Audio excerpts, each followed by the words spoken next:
63 million people trying to understand the world they cannot hear. Parents are told by experts that there is nothing wrong with your child, he just can't hear. And there begins the journey of years to understand the world around them, the world they cannot hear. The child feels isolated.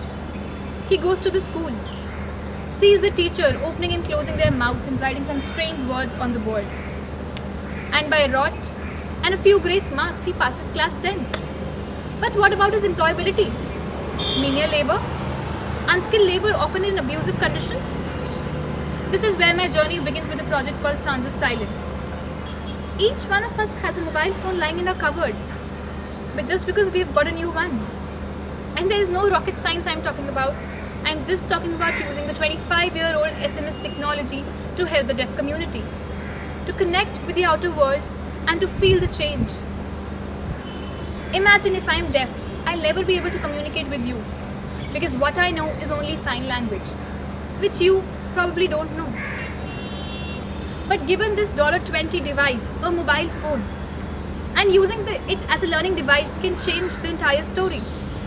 And here comes my idea of training the 63 million hearing impaired people across India by a well-thought typing course, enabling them in English communication.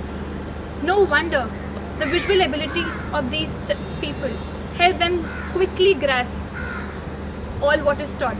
And yes, I have seen their IQ increase from 65 to 95. This enables them to be independent and to connect to the outer world and share what they think. Now we give them QWERTY phones, which you see is same as a laptop or a keyboard.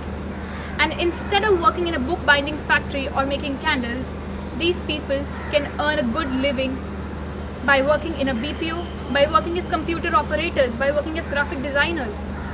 That's how we help them with white-collar jobs. Here I would like to leave you with a small thought that yes, change is possible. It is just a matter of perspective. Thank you.